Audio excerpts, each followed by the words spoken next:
तो आज हम एक नया चैप्टर स्टार्ट करने वाले हैं, that is dissolution. Dissolution chapter जो है बहुत ही अलग चैप्टर है एज़ कम्पेयर टू की जो हमने जनरली किया है, जैसे change in PSR, admission, retirement, death, ये सब एक जैसे चैप्टर्स हैं। इनमें कुछ ज़्यादा खास था नहीं कि कुछ अलग चेंज वाली बात नहीं थी, लेकिन ये चैप्टर बिल्कुल ही अलग है। मैं एक बार ना अपनी बुक ओपन कर लेता हूँ।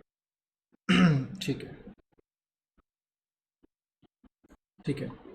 दो चीज़ें होती हैं, एक होता है हेडिंग ये डाल दो, dissolution of firm versus partnership. इस तरीके से डालना, थोड़ा गैप देना, ठीक है ना।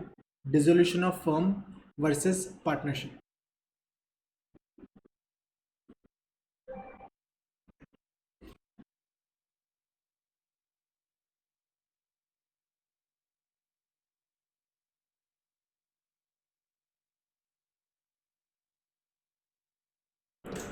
Dissolution of firm versus partnership.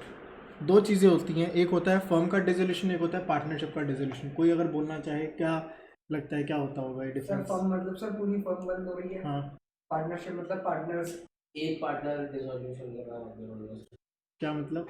मतलब एक पार्टनर है।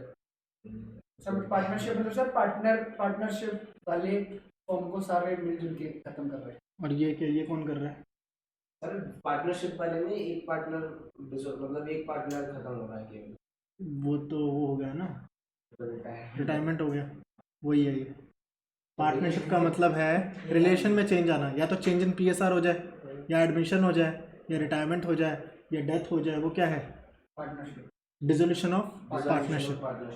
पार्टनरशिप का मतलब है जो पार्टनरशिप का जो एग्रीमेंट है ना, वो चेंज हो गया, वो खत्म होकर एक नया एग्रीमेंट हुआ। पहले 3 बंदे थे, खत्म होकर एक चौथा बंदा आया तो एक नया एग्रीमेंट बना। ऐसे कहते हैं डिसोल्यूशन ऑफ पार्टनरशिप। और डिसोल्यूशन ऑफ फर्म मतलब फर्म सारे पार्टनर फर्म ही पूरी खत्म हो जाएगी, फर्म ही पूरी खत्म हो गई। दो पार्टनर से एक पार्टनर चला गया, कौन सा? डिसोल्यूशन ऑफ फर्म या partnership? Dissolution of firm. Firm. एक पार्टनर चला गया तो पार्टनरशिप कहाँ रही? खत्म। एक बंदा रह गया तो पार्टनरशिप थोड़ी है वो, ठीक है ना। यहाँ पे लिख लो, ये है एंड ऑफ बिजनेस और ये है चेंज इन पार्टनर रिलेशन, ठीक है ना। वही जो अब तक किया था ये था डिसोल्यूशन ऑफ पार्टनरशिप। हाँ, लिख लो इसको।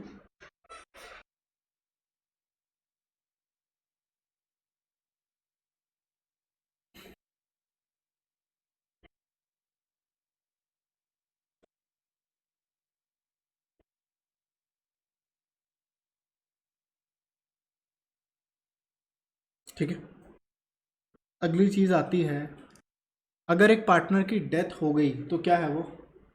अगर कुछ भी एग्रीमेंट नहीं है तो क्या है वो? सर तो पार्टनरशिप ही नहीं है वो तो। एक पर्सन, 4 थे, एक की डेथ हो गई, क्या है वो? Dissolution of partnership. Dissolution of firm. ये एक पॉइंटर याद करना पड़ेगा। बाय डिफॉल्ट अगर आपने कोई एग्रीमेंट नहीं किया हुआ तो एक पर्सन की डेथ होने से पूरी पार्टनरशिप ही खत्म मानी जाएगी। ये थ्योरी के लिए है, ठीक है ना, प्रैक्टिकली इसको कुछ नहीं करना। थ्योरी में क्या चीज़ है कि अगर कोई पार्टनर की डेथ होगी, इसका मतलब पूरी पार्टनरशिप खत्म है। लेकिन ऐसा क्या एग्रीमेंट कर सकते हैं कि अगर किसी की डेथ होने पर भी हमें कोई मतलब नहीं, हम तो बिजनेस चलाएंगे, ऐसा हो सकता है? कर सकते हैं। क्या ऐसा हो सकता है पार्टनर कहे कि मुझे सिर्फ प्रॉफिट शेयर करना है, लॉस शेयर नहीं करना? क्या ऐसा एग्रीमेंट कर सकते हैं? हाँ। बोलो। Yes sir. नहीं। क्यों नहीं कर सकते? मैं तुम्हारे साथ पार्टनरशिप कर रहा हूँ, हम पांचों कर रहे हैं पार्टनरशिप, हम आपस में रेडी हैं, तो दूसरे को क्या मतलब? एग्रीमेंट तो मैं कुछ भी कर सकता हूँ। 10 बजे यहाँ पे डांस करके एंट्री करके करना है, मैं बोलूँ ऐसे ही ऑफिस में आना है, तो एग्रीमेंट कर सकता हूँ? कर सकता हूँ, जो हमारा मन हो हम कर सकते हैं, ठीक है ना। तो एग्रीमेंट वैसे बाय डिफॉल्ट किसी की डेथ होने पर क्या मानेंगे? डिसोल्यूशन ऑफ फर्म मानेंगे, पूरी पार्टनरशिप खत्म हो गई। लेकिन ऐसा एग्रीमेंट कर सकते हैं कि डेथ होने पर बिजनेस चलता रहेगा, ठीक है, लेकिन बाय डिफॉल्ट उसे हम मानेंगे डिसोल्यूशन ऑफ फर्म। हाँ। ये पॉइंट आपके फर्स्ट चैप्टर में पॉइंट लिखा हुआ था, मैंने उस टाइम नहीं लिखवाया था, मैंने बोला था लास्ट चैप्टर में लिखूंगा, क्योंकि यहाँ पे वो ज़्यादा सही बैठ रहा है, ठीक है। लिख लो इस पॉइंट को भी।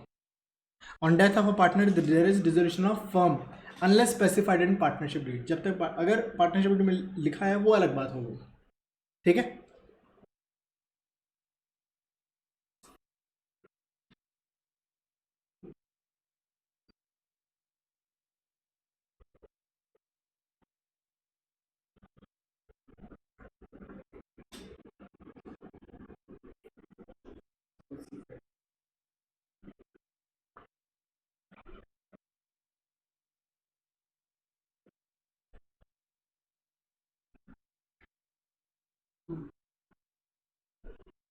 ये एग्ज़ाम में आने का बहुत ज़्यादा चांस है 1 मार्क में कि डेथ हुई है, बताओ क्या है, डिसोल्यूशन ऑफ फर्म या पार्टनरशिप या बोथ या नन। ठीक है ना, ये आ सकता है और ये गलत होगा क्योंकि जनरली सोचने में लगता है पार्टनरशिप का ख़त्म हुई डेथ होने पर, लेकिन अब रूल है अगर एग्रीमेंट नहीं है तो Dissolution of firm. फर्म होगा। How can a firm dissolve, question डालो। तो ये क्वेश्चन आया हुआ है और यही क्वेश्चन है जिसमें मार्क्स कटे थे क्योंकि एग्जैक्टली ध्यान नहीं होता किसके अंदर घुस के क्या चीज़ है, इसके अंदर वो हाँ कौन सर, सा। आपको भाई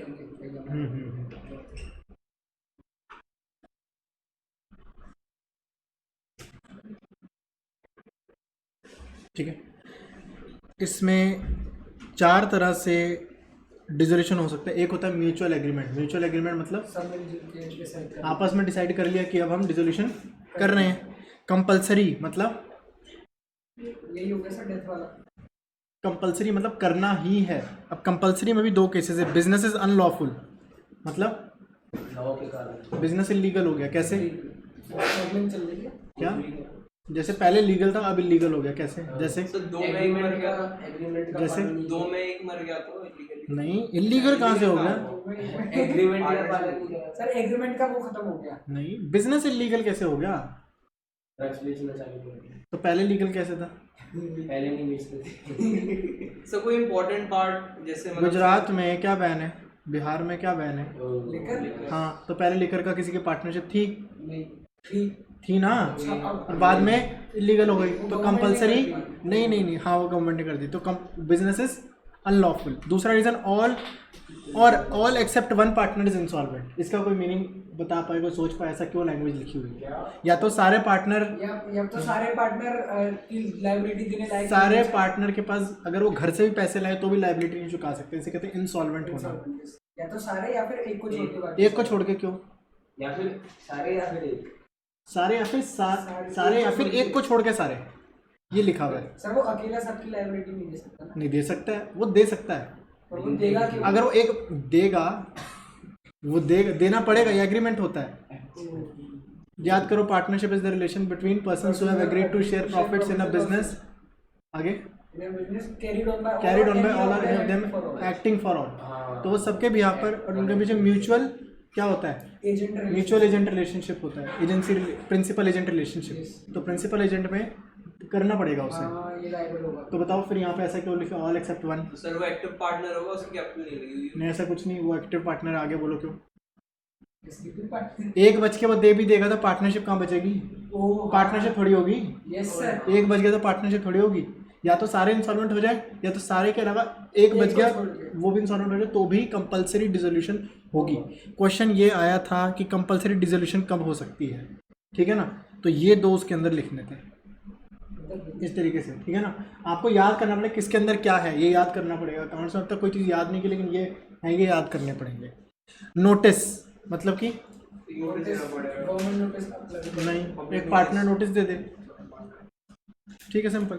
हैपनिंग ऑफ एन इवेंट, कोई इवेंट हो गया। क्या इवेंट हो गया? किसी की डेथ हो गई, एक पार्टनर की डेथ होगी, क्या मानेंगे? डिसोल्यूशन ऑफ बिजनेस चलता रहेगा या बंद हो जाएगा? डिसोल्यूशन ऑफ फर्म बंद हो बिजनेस जाएगा। बंद हो जाएगा किसी की डेथ होने पर। लेकिन क्या ऐसा हो सकता है, चला सकते हैं चला सकते हैं। कैसे? अनलेस कोई नया आ जाए या एग्रीमेंट फिर करके, Unless एग्रीमेंट partner- करके, unless ठीक है ना? specified in अगर partnership. कुछ नहीं गिवन तो उस केस में पार्टनर की डेथ पर बिजनेस भी खत्म है। लेकिन पहले से एग्रीमेंट करके, चलो देख भाई कोई मरेगा, हम चलते रहेंगे, हमें कोई फर्क नहीं पड़ता, हम 2-3 दिन चलो बंद रखेंगे, फिर अपना काम करेंगे। एक्सपायरी ऑफ टर्म मतलब एग्रीमेंट का डेट खत्म हो गया, एक्सपायरी डेट। एग्रीमेंट का डेट खत्म हो गई, ये क्या होता है? जब पार्टनरशिप में एंटर करते हैं, 11th में एक चीज़ की हुई है, पार्टनरशिप एट विल और पार्टनरशिप हाँ, हाँ वो लगा रहा है? For specific for a period. For a आपने period. बोला कि 2 साल के लिए पार्टनरशिप करेंगे, 2 साल हो गए, एक्सपायरी ऑफ अ टर्म, ठीक है ना? कंप्लीशन ऑफ वेंचर, आप कोई काम के लिए जब बनते हैं सर, वो काम वही वाला के था, लिए- वही वाला था। काम के लिए कोई बनते हैं, अगर वो काम हो गया तो पार्टनरशिप खत्म। फिर आता है बाय कोर्ट। कोर्ट कैसे कर सकती है? Partner is unsound. पागल है। पार्टनर अगर पागल हो गया, ये नहीं कर सकते पार्टनर को निकाल दो, खत्म है वो, ठीक है ना? ये ध्यान रखना। एक क्वेश्चन ये बन सकता है इसके ऊपर कि एक अनसाउंड, एक पार्टनर है, बाद में वो अनसाउंड हो गया, अब उसे निकाल दिया, क्या सही है? नहीं, नहीं। पूरी बंद ही करनी सर अगर पड़ेगी। जैसे पार्टनरशिप बना रहे हैं 50% क्रैक किया ऑलरेडी, हम श्योर नहीं है, हमने एग्रीमेंट बना दी कि ये होने वाला है। नहीं, वो कर ही नहीं सकते। अनसाउंड, अब पागल भी अलग अलग कैटेगरी के होते हैं, लॉ में पढ़ोगे तुम, ठीक है ना। एक अनसाउंड होता है, एक ल्यूनेटिक होता है, और एक और जो कभी कभी जिसे दौरे पड़ते हैं, और एक होता है जो ज़्यादातर पागल रहता है, बाकी टाइम वो ठीक रहता है। एक होता है जो ज़्यादातर ठीक रहता है, कभी कभी दौरे पड़ते हैं। फिर होता है जो हमेशा के लिए होता है। ऐसे अलग अलग टाइप के होते हैं, आधे पागल को ठीक है ना। तो वो चीज़ के बारे में नहीं जाएंगे। अनसाउंड मतलब ये सारी क्वालिटीज़ के अंदर आ जाएंगी, आधे, छोटे, कम, वो सब इसके अंदर आ जाएंगे। Partner is guilty of misconduct मतलब कोई गलत काम कर दिया उसे जैसे? छीन के रख मतलब वो दिया। मिसकंडक्ट मतलब कि उसे बोल रहा है सैलरी 10,000 रुपये देंगे, वो ज़्यादा निकाल के ले जाता है, कभी कुछ कर देता है। पार्टनरशिप डीड भी ब्रीच कर रहा है वो, या मिसकंडक्ट कर रहा है, कुछ फ्रॉड कर रहा है, ये सब चीज़ें भी इसमें हो जाएंगी। Business running into losses continuously, कि बिजनेस बार बार लॉस में चल रहा है तो गवर्नमेंट आके बंद करा सकती है, कोर्ट बंद करा सकती है, कोर्ट करा सकती है, नो क्वेश्चन, कोर्ट करा सकती है। तो है बस, मैं क्या बोलूँ इसमें। टेस्ला 8 साल लॉस में निकली। पार्टनरशिप, ठीक है ना। मैं इसमें एग्जैक्ट, इसमें ना और भी चीज़ें दी हुई हैं, लेकिन मैंने सारी चीज़ें मैंने इसमें नहीं लिखी थी। सर इसमें चैप्टर 8 लिखा है, तुम चैप्टर 7 लिखा। बात यह है, एक डेथ अलग चैप्टर बन गया ना, ठीक है ना। म्यूचुअल एग्रीमेंट ये मैंने बता दिया था। कंपलसरी डिसोल्यूशन के 2 पॉइंट थे। नोटिस मैंने बता दिया कि एक पार्टनर नोटिस दे सकता है कि मैं चाहता हूँ कि हम बंद करें काम। Happening of expiry of a term, completion of a venture, death of a partner, education of a partner is insolvent, कि मतलब एक पार्टनर लगा कि ये इंसॉल्वेंट हो रहा। एक मिनट, एजुकेशन एग्जैक्ट ये क्या था टर्म, क्योंकि ऐसा नहीं बोल, एजुडिकेशन, एजुडिकेशन लोगों को पैसे देना एक्चुअल प्रोसेस। एक पार्टनर अगर इंसॉल्वेंट हो गया तो कोर्ट बंद करवा सकती है, ये वही चीज़ है। ये एडजुडिकेशन मतलब कोर्ट ने देखा एक पार्टनर इंसॉल्वेंट है तो भी करा सकती है कोर्ट, एक पार्टनर हाँ कर सकती है। नहीं, ये कोर्ट वाला पॉइंट नहीं है, मैं इसका एग्जैक्ट पता लगाऊंगा, बस इसको इग्नोर कर सकते हो अभी के लिए। मैं इसका नेक्स्ट टाइम अगर बताऊंगा क्या चीज़ है, ठीक है ना, ऐसा क्यों दिया हुआ है। Dissolution by court, person becomes unsound mind, ठीक है ना, permanently incapable of performing his duties as a partner, क्योंकि उसने ड्यूटी दिया हो वो, गया सर, डिसेबल हो गया अगर। हाँ, या कुछ भी चीज़ हो सकती है। फाउंड गिल्टी ऑफ मिसकंडक्ट, ठीक है ना, मतलब गलत चीज़ कर रहे हैं। Partnership agreement is breach persistently, bar bar partnership agreement तोड़ता है, सैलरी ज़्यादा ले लेता है, इंटरेस्ट ऑन कैपिटल लेता है, इंटरेस्ट ऑन नहीं देता, ये सब चीज़ें करते रहते हैं। Court find dissolution of firm, court को लगता है सही है, कोर्ट को लगता है कि करना चाहिए, कोई रीज़न नहीं, नो क्वेश्चन, ठीक है ना। Business of the firm can not be carried on accept at a loss, कि लॉस पर ही बिजनेस चलेगा, ठीक है ना। तो मैंने वो सिलेक्टेड पॉइंट्स लिखवा दिए, वही पॉइंट जस्ट इसको बना लो एक ट्री के फॉर्म में, जैसे भी ठीक लगे, या अलग अलग पॉइंट वाइज इसको लिख सकते हो।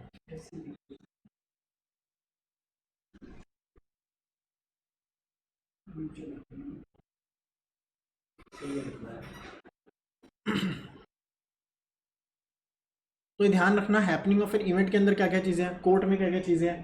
तो क्वेश्चन यही आया हुआ है जो इस साल आया था। मतलब अगले साल दोबारा आएगा। हाँ, आ सकता है, पेपर तो आ सकता है, क्योंकि ये वाले जो क्वेश्चन होते हैं, थ्योरी वाले क्वेश्चन रिपीट होते हैं, एक हेडिंग छोड़ के दूसरी हेडिंग में आ जाते हैं। मुझे ध्यान नहीं कोर्ट वाला था या कंपलसरी वाला था, तो एक बोला था एक रीज़न बता दो कौन सा, कोर्ट में कैसे हो सकता है या कंपलसरी वाले में कैसे हो सकता है।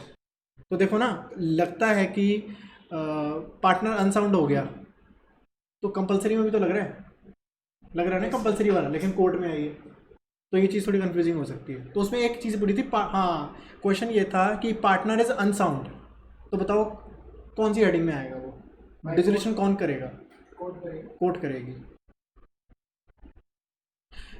नहीं, एग्जैक्ट मेरे ध्यान आ रहा है, बिजनेस इन अनलॉफुल था, बिजनेस अनलॉफुल हो गया तो नहीं कंपलसरी, तो उसमें कोर्ट, जनरली कोर्ट वर्ड आ रहा था कि कोर्ट के थ्रू होगा, लेकिन वो कंपलसरी है उसके अंदर। तो इस तरीके से हेडिंग्स में खेल सकते हैं।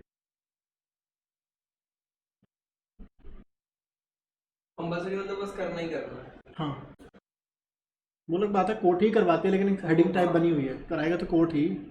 मॉरली खुद कर दो, नहीं तो फिर लास्ट में कोर्ट आएगा।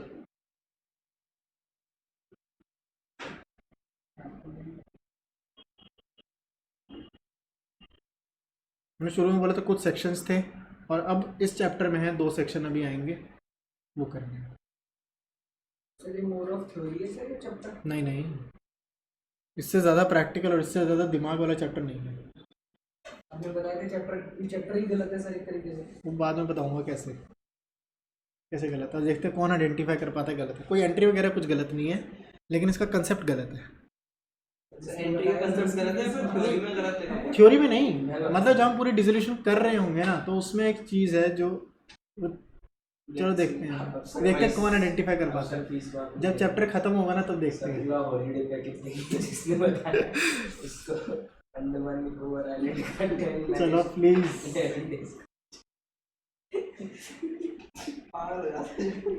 चलो अब सर एक सेकंड बाय कोट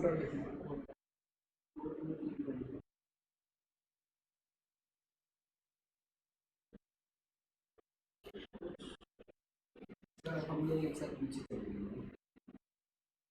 लास्ट में बताया कि लॉसेस कंटिन्यूसली। सर आज एक रोजारी करके था। प्लीज प्लीज, आईएएस की तो जिस शेयर की तुम बात कर रहे हो मैं बताता हूँ। जनरली शेयर्स में क्या होता है, मैं बात बता ही देता हूँ, चलो सबको एक नॉलेज मिल जाएगी कि एक रोजारी करके बायोटेक रोजारी शेयर है, वो एक दिन में ही, मतलब आज उसकी लिस्टिंग हुई थी 76% अप पे एक दिन में मिल गया, क्लोज हुआ है, पर सर अब तो 100% करीब गया था। तो मतलब ऑन एन एवरेज आप 70-75% उस पर बना सकते हो।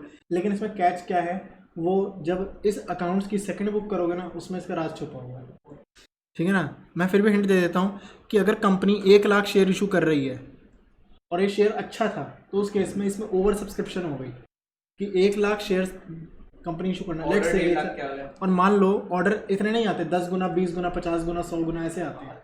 जब इन्फोसिस का एक बार हुआ था 580 गुना आए थे शेयर, 580 गुना ओवर सब्सक्रिप्शन हुई थी सर। जब नहीं बनी थी या फिर उन्होंने और शेयर इशू किए थे एफपीओ। तो इस केस में मुझे एग्जैक्टली नहीं पता कितना हुआ होगा, लेट्स से 10 टाइम्स हुआ, क्योंकि बहुत बढ़िया था ये आईपीओ, ठीक है ना। सर, तो रोजारी 2-3 दिन से न्यूज़ में है। हाँ, और 10 लाख, मान लो 1 लाख शेयर थे, 1 लाख शेयर कंपनी ऑफर करना चाहती है और पब्लिक ने 10 लाख शेयर मांगे, तो मेरी जेब से अगर मान लो मैं 1 लाख रुपए के शेयर ले रहा हूँ, मुझे कितने के शेयर मिलेंगे? एक सेकंड, क्या कहेगा सर? मुझे 1 लाख के शेयर मैंने मांगे, तो मुझे कितने शेयर मिलेंगे? 10,000 रुपये के मिलेंगे ना। हाँ, ठीक है। कंपनी 1 लाख देना चाहती है और 10 लाख लोग आ गए, ठीक है ना, तो कंपनी 10% ही तो दे पाएगी मुझे, ठीक है ना। सही बात है। तो मेरे कितने लगे? मेरे लगे 1 लाख, मुझे शेयर कितने के मिले? 10,000 के। ये अगर मान लो डबल भी हो गया, कितना हो गया? 20,000। तो अल्टीमेटली मैंने तो 1 लाख लगा के 1 लाख लगा, मतलब वो रिफंड मिल जाता है, लॉस नहीं, वो 90,000 रिफंड मिलेगा, 10,000 के शेयर मिलेंगे, तो 10 का 20 हो गए। प्रॉफिट कितना हुआ रुपीज़ में? 10,000 का प्रॉफिट हुआ। कितने रुपए लगा के? 10,000। 1 लाख, 1 लाख गए थे ना। अच्छा, हाँ, वो तो अभी भी उनके पास तो है। कितने परसेंट? 10% कम है। तो चीज़ों को ऐसे देखना सर, होता अगर है। कल हम लगा देते रात में, लगा कैसे सकते थे? अच्छा, आज ही लिस्ट हुई है कंपनी? हाँ जी, उसका आईपीओ पहले आया था, ओपन तो दिखा रहा उसका है। आईपीओ आया था, वो कंपनी तो पहले से ही चल रही थी।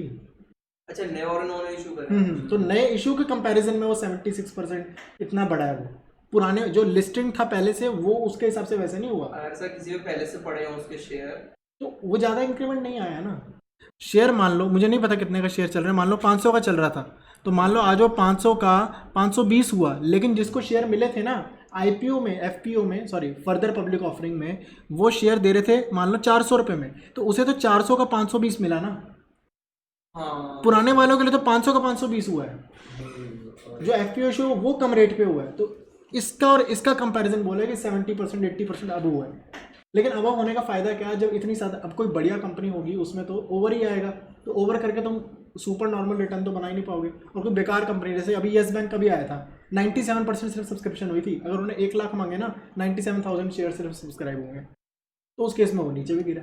तो जो बढ़िया होगा उसमें तो सब आएंगे, और सब आएंगे तो इतना प्रॉफिट होने के बाद भी मिलना थोड़ी कुछ उसमें, समझे बात? मुझे लग ही रहा था शायद ये बिजनेस की सेकंड बुक में भी कंसेप्ट आएगा फिर से, और अकाउंट्स की सेकंड बुक में भी आएगा ये चीज़। तो ये मार्केटिंग स्ट्रेटजी हाँ, तो ये चीज़ वही बात है, दिखाने के लिए बढ़िया है कि तुम इतना ज़्यादा कर रहे हो, 70% बढ़ गया, ये सर, हो गया। इसलिए वो टॉप गेनर्स में नहीं था, वो स्टॉक सिलेक्शन में था सर। हाँ बस ठीक है सर, लॉसेस कंटिन्यूसली। सेटल। ठीक है, अगला हेडिंग डाल दो, treatment of losses in following order. Treatment of losses in following order. Order मतलब ऑर्डर मतलब इस ऑर्डर में लॉस को ट्रीट करेंगे। पहले लॉस कौन झेलेगा, ब्रैकेट में लिख देना सेक्शन 48।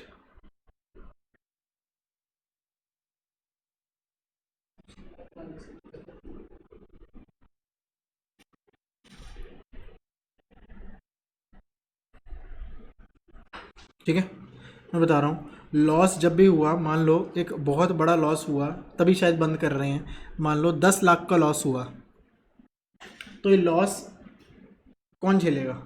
पार्टनर। पार्टनर से पहले एक चीज़ और होती है, अक्यूमुलेटेड प्रॉफिट्स, इकट्ठे हुए हुए प्रॉफिट्स। या reserves। पहले वो इकट्ठे हुए हुए प्रॉफिट्स, रिजर्व्स, उनमें से पहले सेट ऑफ होगा। मान लो 3 लाख के पड़े हुए प्रॉफिट्स हैं, तो पहले 10 लाख का जो लॉस है पहले इसमें सेट ऑफ होगा, फिर जाके फिर भी यहाँ पे 7 लाख का लॉस रह गया, कौन चलेगा? पार्टनर्स की कैपिटल में से रिड्यूस होगा। मान लो 3 पार्टनर्स हैं, तीनों की पार्टनर है मान लो 2 लाख, 2 लाख और 2 लाख। इनकी कैपिटल में लॉस डल जाएगा, इनकी कैपिटल ख़त्म होने के बाद भी 1 लाख अभी भी लॉस बच गया। अब ये लॉस कौन झेलेगा?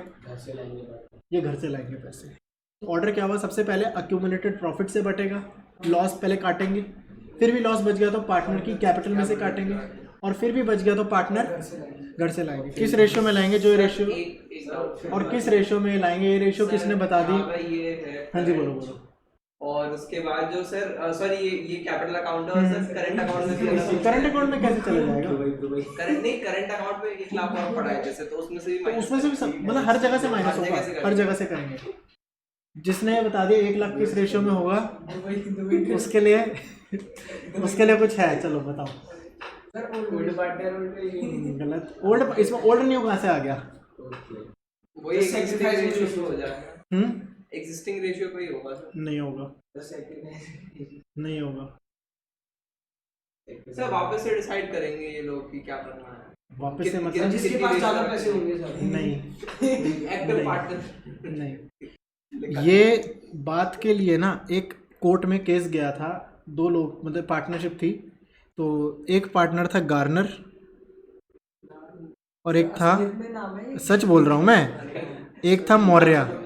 गार्नर वर्सेस मौर्य केस था, तो इनकी कोर्ट में इसी को लेकर लड़ाई हुई थी, हम किस रेशियो में लाएंगे। एक कह रहा था पीएसआर में लाएंगे, ओल्ड रेशियो में, और एक कह रहा था कि हम कुछ और चीज़ करेंगे जो कि अब होता है, और वो अलग एक चैप्टर है जो कि अभी नहीं है।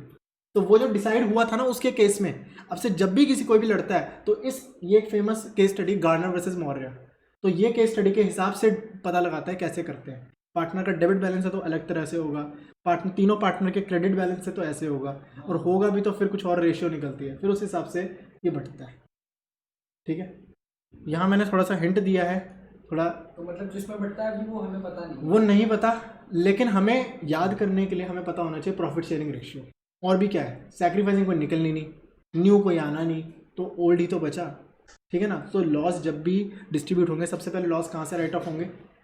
एक्यूमुलेटेड प्रॉफिट्स रिजर्व्स में से, फिर कैपिटल अकाउंट्स में से, और फिर in their profit sharing ratio, partners in their profit sharing ratio. लिख लो इसको। आउट ऑफ सर प्रॉफिट्स क्यों सर ये? आउट ऑफ प्रॉफिट्स, जो प्रॉफिट्स पड़े हुए हैं, आउट ऑफ प्रॉफिट्स भी लिखते हैं, out of accumulated profit reserve, जैसा मन करे। कैपिटल्स में ये भी लिखते हो, कैपिटल अकाउंट, मतलब तो अपने हिसाब से लिख सकते हो कुछ भी।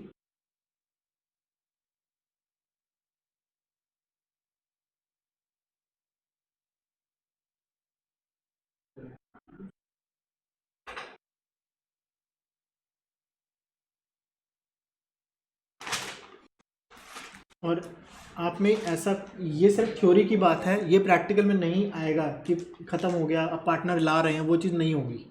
हम ये मानेंगे कि सबके पास पैसे होते हैं और सब आराम से अपना ला रहे हैं, हो रही हैं चीज़ें, ये सब चीज़ें नहीं होंगी। ठीक है ना।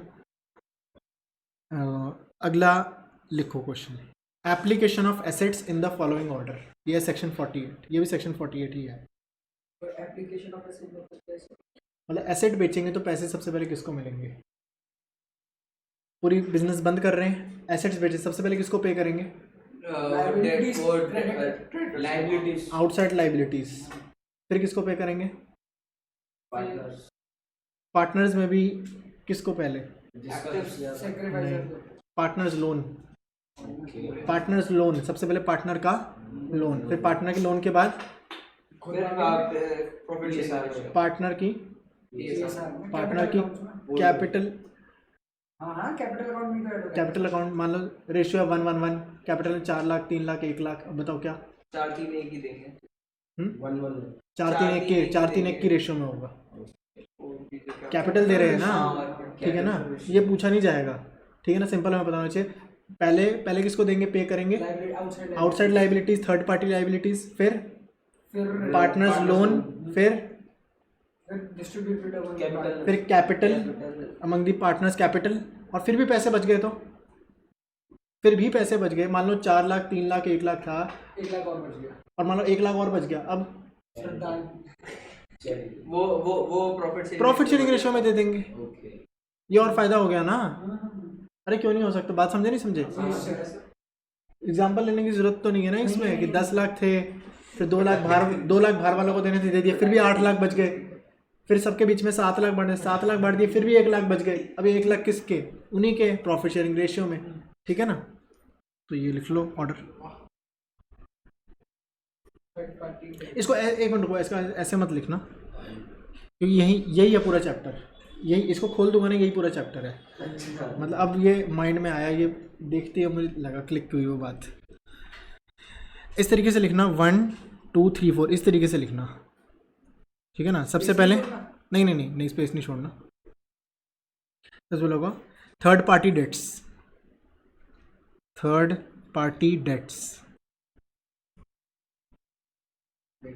फिर किसको? Partners loan. बहुत बढ़िया। फिर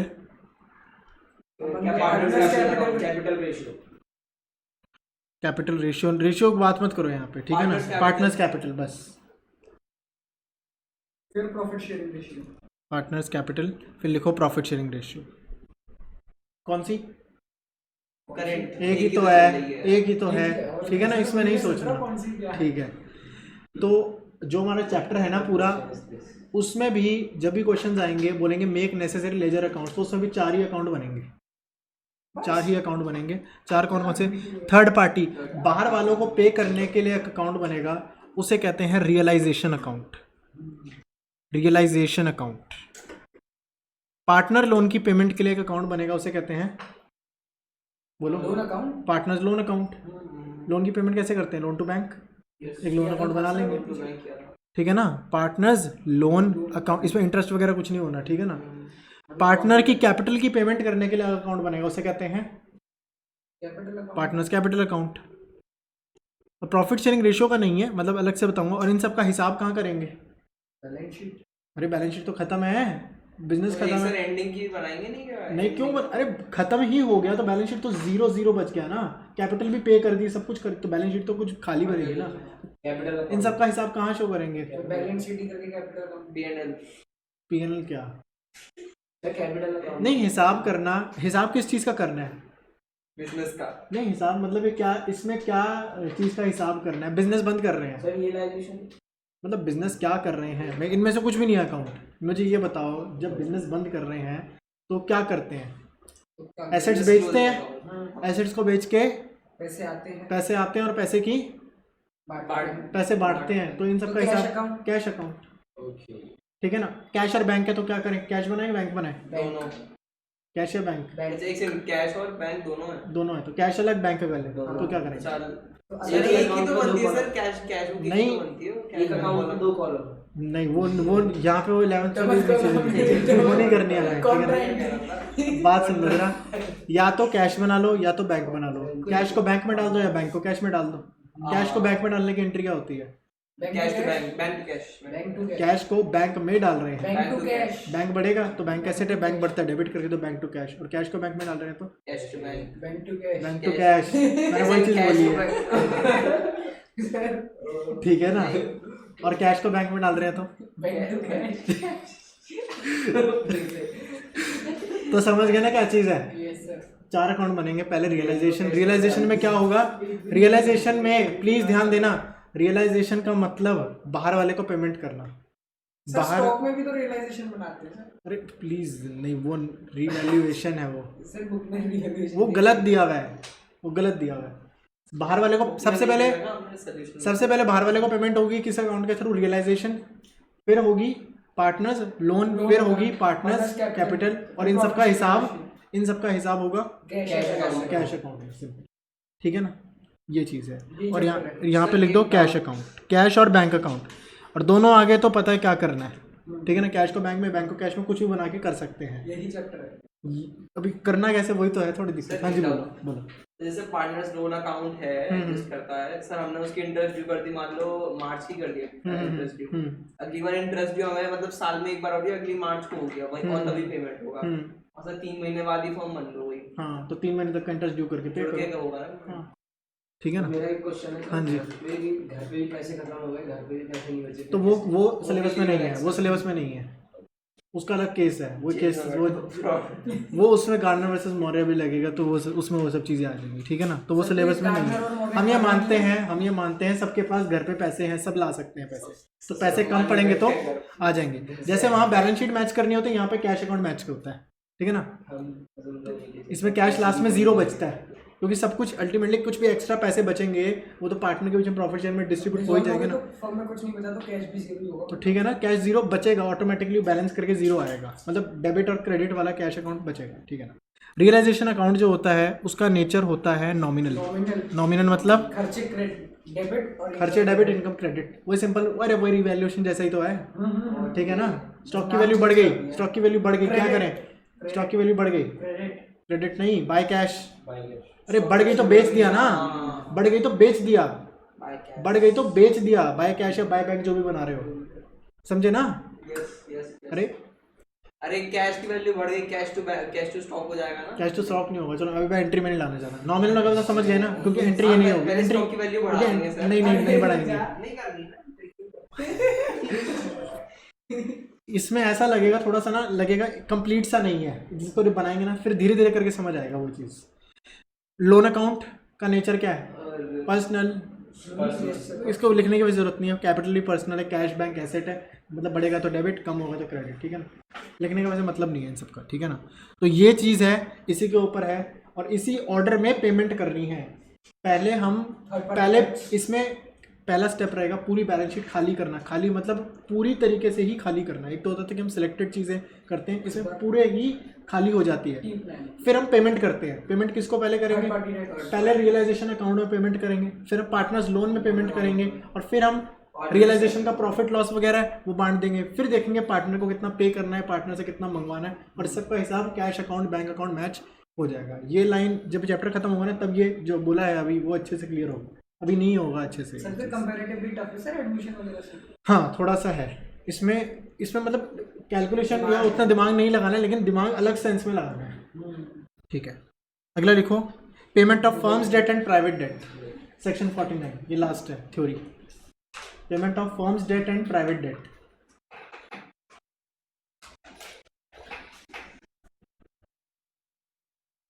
payment of firms debt and private debt. इसको एग्जांपल के साथ बताता हूँ ज़रा मैं, ये बहुत लॉजिकल है। सेक्शन 49 लिख देना इसके आगे। ये पार्टनर है, ये फर्म है, इसका लोन, इसका खुद का घर का इसका पर्सनल लोन है मान लो 2 लाख, और इसकी जो एसेट्स है, एसेट्स बेच के अपना सब कुछ घर बेच देगा तो इसको मिल जाएंगे 3 लाख, ठीक है ना। फर्म के लोन है मान लो 5 लाख, नहीं इसको लेता हूँ मैं मान लो 3 लाख, और फर्म के एसेट्स बेच के पैसे आ सकते हैं मान लो, इसको मैं कुछ और लेता हूँ 4 लेता हूँ, ये 4 लाख, और ये है जो फर्म के एसेट बेच के पैसे आ सकते हैं 1 लाख। तो इसके एसेट बिके तो क्या करेगा, पहले फर्म को देगा या पहले खुद के चुकाएगा, पहले खुद का देगा, पहले खुद का देगा, पहले खुद को पूरा करो, फिर कुछ बचा तो उसे फर्म को देना पड़ेगा। चलो मैं दूसरी चीज़ बोलता हूँ, सर उसके खुद के लोन है फिर फॉर्म खुद का लोन है, घर पर्सनल, का। खुद का पर्सनल लोन है। अब मान लो ये सिचुएशन उल्टी है, ठीक है ना। फर्म का पार्टनर का लोन है 4 लाख का। पार्टनर अपने एसेट को बेच के पहले फर्म का प्राइवेट लोन चुकाएगी और खुद का लोन। क्या सर? ये है फर्म का खुद की लायबिलिटी है 2 लाख ठीक है। और बेच के 3 लाख बना सकते हैं। तो ये 3 लाख पहले खुद के चुकाएगी या पहले इसके चुकाएगी? पहले खुद के चुकाएगी सर। पहले खुद के चुकाएगी। तो सिंपल रूल है, पहले हम खुद का देखेंगे और फिर कुछ बच गया तो दूसरे का देखेंगे। मतलब ये सिंपल, इसमें कुछ बताने वाली चीज़ नहीं है, ये तो सब करते हैं। पहले खुद हो जाए फिर दूसरे का कुछ करने का सोचेंगे। पार्टनर हो या फर्म, पहले अपना अपना देखेंगे और अपना देखने के बाद कुछ बच जाए तो फिर दूसरे का देखेंगे। मतलब फर्म के बेचने के बाद 1 लाख बच गया ना, तो 1 लाख पार्टनर को दे सकते हैं। ठीक है, खुला मत कर दो। लिखो लिखो लिखो, firms asset first pay firm debt and then partners debt, और partners asset first pay own debt and then firms debt. ठीक है ना, लिख लो इसको। ठीक है, कुछ याद करने वाला नहीं है। ये जो 3 पॉइंट मैं डिस्कस, तो ये वाला पेमेंट ऑफ फॉर्म्स यही है बिल्कुल, और क्या चीज़।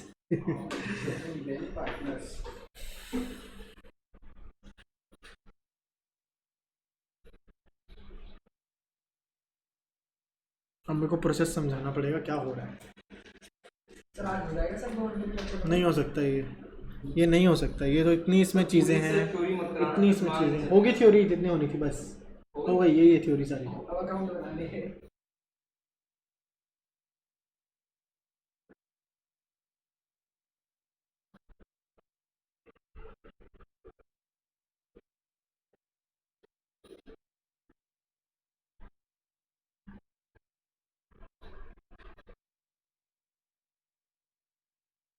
ठीक है, पहले खुद का और फिर दूसरे का। ये लिख सकते हो अगर याद ना रहे कि हाँ, ठीक है ना। ये याद करने में याद करने में तो जैसे मर्जी लैंग्वेज और बुक वगैरह की भी देख सकते हो क्या चीज़ है। अब मैं प्रोसेस पूरा समझा रहा हूँ और प्लीज़ यहाँ ध्यान होना चाहिए, ये नहीं आया तो पूरा चैप्टर में दिक्कत होगी। सबसे पहले कौन सा अकाउंट बनेगा? रियलाइजेशन अकाउंट बनेगा। रियलाइजेशन अकाउंट, ठीक है ना। नॉमिनल नेचर होता है, मतलब सारे खर्चे डेबिट, सारे इनकम क्रेडिट। ठीक है, हाँ वही पापा अकाउंट ही बनेगा ये भी।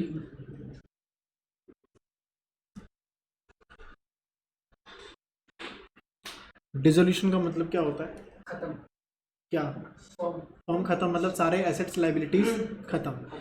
एसेट कैसे खत्म हो सकते हैं? डेबिट करके, क्रेडिट करके। क्रेडिट। एसेट क्रेडिट करके खत्म होगा तो डेबिट क्या करेंगे? लायबिलिटी। रियलाइजेशन। हाँ, realisation. Realisation to asset. Asset. तो सारे के सारे एसेट्स मैं यहाँ पे लिख दूंगा, टू एसेट्स। ठीक है ना। अब मैं एक चीज़ पूछ रहा हूँ, पीएनएल का एसेट में लिखा हुआ है, इसका क्या करूँगा मैं? वो एसेट भी यहाँ आएगा या नहीं आएगा? एक सेकंड सर, पीएनएल का एसेट में लिखा पीएनएल हुआ का है। एसेट, क्योंकि एसेट सारे रियलाइजेशन टू एसेट कर रहा हूँ ना मैं, रियलाइजेशन टू एसेट। एसेट में एक चीज़ पीएनएल भी लिखी हो सकती है, जो लिखी होती है, हाँ, लो। वो चीज़ यहाँ आएगी या नहीं आएगी? नहीं आएगी सर, वो तो पार्टनर्स के बीच पार्टनर्स के बीच में बढ़ जाएगा, लॉस है वो तो। वो सच में एसेट थोड़ी है वो चीज़। और क्या? एडवर्टीजमेंट सस्पेंस वो भी बटेगा। वो भी लॉस है। वो भी लॉस है। हाँ, गुडविल बैलेंस शीट वाली वो भी बटेगी। गलत। पूरा सा गलत। पूरा ये सा गुडविल, cancel हो गई ये सर। गुडविल कौन सी है? फॉर्म की गुडविल वो लिखी हुई कूड़ा है। ये गुडविल किसकी है? ये गुडविल किसकी है? पार्टनर्स की है। ये किसकी है? मतलब है खरीदी हुई है सर। खरीदी हुई है ना। तो अब बिजनेस बंद हो रहा है, बिजनेस बेच रहे हैं, तो ये गुडविल भी तो बिकेगी। सर बेच रहे हैं या फिर बंद कर बंद करने का मतलब क्या है? मैं अपने सारे एसेट्स बेच रहा हूँ। अच्छा, हाँ। मैं अपने सारे एसेट, तो फॉर्म मेरी तो नहीं बेच तो रहे। गुडविल जो है वो पूरी बिकेगी, तो उस गुडविल के बदले भी तो कुछ वैल्यू मिल सकती है। Yes sir. वैसे नॉर्मल रूल ये रहता है, वो एक कूड़े की तरह होता है। जब फॉर्म बिकेगी तो फॉर्म ही तो पूरी बंद कर रहे हैं, एक तरह से बेच ही तो रहे हैं। नहीं समझे बात? मतलब वहाँ पे अजम्पशन वाली बात नहीं है, बात ये वो नया पार्टनर आ रहा है, अब तक नहीं कमा पाए तो फालतू ही चीज़, अब बांट दो। लेकिन अब बिजनेस बंद हो रहा है, अब तो क्या चीज़, अब जो तुमने हो सकता है बिक जाए तो लिख देंगे, इस साइड लिख देंगे पैसे आ गए तो, नहीं आए तो भाई जीरो। ऑटोमेटिकली डेबिट बैलेंस, ये देखो ना, मैंने यहाँ पे लिखी गुडविल 10,000, बाय कैश पैसे मिले होंगे, मान लो पैसे 0 मिले, नुकसान 10,000, कहाँ शो हो रहा है, ऑटोमेटिकली आ तो गया, डेबिट में 10,000 लिख तो गए। अब यहाँ पे by loss transfer to, last में जाके लॉस ट्रांसफर ही तो हो रहा है वहाँ पे जाके, नेट में देखे तो चीज़ वही हो रही है, लेकिन गुडविल बिक के पैसे मिल तो सकते हैं। मालूम मुझे 4,000 मिले, फायदा नुकसान, 4,000 मिले फायदा है ना, 4,000 यहाँ पे है तो 4,000 मिले ना, नुकसान है ना, 4,000 मैंने यहाँ लिख दिया, यहाँ 6,000 ऑटोमेटिकली नुकसान आ गया, अपना बढ़ जाएगा। मतलब ये अकाउंट ऐसा है, इसमें फ़ायदा नुकसान निकालने की ज़रूरत नहीं है, ऑटोमेटिकली फ़ायदा नुकसान निकाल देता है। ये पॉइंट ना मैंने रिपीट करना पड़ेगा, ये मैं पूछूंगा ना कोई क्वेश्चन, अभी पूछूंगा मैं, तो वो चीज़ सब गलत बताएंगे, और उसमें फिर मैं यही पॉइंट बात बोलूँगा कि प्रॉफिट लॉस इसमें खुद निकल जाता है, निकालना नहीं होता। ठीक है, पहली बात तो सारे एसेट्स यहाँ ट्रांसफ़र हो जाएंगे। एसेट का मैंने एक एग्जांपल बताया, जैसे कि कैश हो गया। अच्छा, पार्टनर्स लोन एसेट साइड है, पार्टनर्स लोन एसेट साइड है, पार्टनर्स लोन एसेट साइड है, सर कैपिटल के बीच में बटेगा वो तो, पार्टनर्स लोन है, पार्टनर से लेंगे ना सर, पार्टनर्स लोन है, पार्टनर का जो लोन है वो पार्टनर की कैपिटल से ही एडजस्ट हो जाएगा। वही तो मैं कह रहा हूँ। देखो ना, पार्टनर को लाइबिलिटी है, पार्टनर को मुझे 1 लाख रुपए कैपिटल के पैसे देने हैं, और एसेट साइड पार्टनर से मुझे 10,000 रुपए लोन के पैसे लेने हैं। मैं क्यों अलग से यहाँ पे उससे पैसे मंगवाऊंगा, उसकी कैपिटल में से एडजस्ट कर दूंगा ना। ठीक है, और इसमें एसेट में और कोई चीज़ नहीं। अच्छा, लाइबिलिटी कैसे खत्म होती है, डेबिट या credit? Debit, liability debit, realisation credit, तो रियलाइजेशन के क्रेडिट में लिख दूंगा बाय लाइबिलिटीज। ठीक है, लाइबिलिटी में बात करता हूँ, कैपिटल कहाँ लिखूंगा, कैपिटल कहाँ लिखूंगा, नहीं लिखूंगा, अभी नहीं लिखेंगे, कैपिटल अकाउंट में लिखूंगा ना, कैपिटल अकाउंट में तो बनेगा। पार्टनर्स लोन, वो भी लोन अकाउंट बताया तो था, ऑर्डर ऑफ पेमेंट, तो लोन अकाउंट अलग से बनेगा। अच्छा, ये बताओ, एसेट साइड में मैं एक बात करता हूँ, डेटर और प्रोविजन होता है। तो डेटर को 10, मान लो 10,000 के डेटर है, 1,000 का प्रोविजन है, 9,000 नेट में बाहर दिख रहा है। मैं डेटर यहाँ पे एसेट में 10,000 दिखाऊंगा, 9,000 दिखाऊंगा, क्या दिखाऊंगा? 9,000। डेटर तो एक मिनट रुको, डेटर मेरी बुक्स में डेटर कितने के दिख रहे हैं? अच्छा एक सेकंड, प्रोविजन मेरी बुक्स में डेटर कितने के दिख रहे हैं? 10 के, डेटर्स 10 के, याद करो company balance sheet, company balance sheet याद करो, डेटर्स अलग दिखा रहे हैं, प्रोविजन अलग है। डेटर्स तो हैं ही 10 के, मुझे डाउट है 1,000 रुपए नहीं मिलेंगे। जब मैं 2 एसेट करके 2 डेटर करूंगा, डेटर में कितने के दिखाऊंगा मैं? डेटर 10 के, और प्रोविजन कहाँ पे? प्रोविजन का क्या करूंगा ये बताओ, चलो। प्रोविजन बढ़ जाए या तो प्रोविजन क्यों बटेगा? यहाँ पे दिखाऊंगा 2 debtors 10,000, by provision 9,000, sorry 1,000, sorry 1,000, by provision 1,000। तो इन्वेस्टमेंट है, इन्वेस्टमेंट फ्लक्चुएशन रिजर्व है। इन्वेस्टमेंट के बारे में बोला हुआ है कि, चलो एक बार ये ना, मैं ज़्यादा उसमें डिटेल में चले जाऊँगा, सिंपल सी चीज़ रखते हैं। पहले हमने एसेट, पहले सारी बैलेंस शीट के एसेट ट्रांसफ़र कर दिए, सारी लाइबिलिटी मैंने ट्रांसफ़र कर दी। अब मुझे कोई बताए, मैंने स्टॉक को बेचा, एंट्री क्या होगी? स्टॉक बेच दिया सर, तो रियलाइजेशन स्टॉक टू कैश, पैसे आए, कैश टू स्टॉक, स्टॉक तो पहले ख़त्म ही कर चुके हैं। रियलाइजेशन टू एसेट करके सारे स्टॉक तो ख़त्म ही कर दिए थे।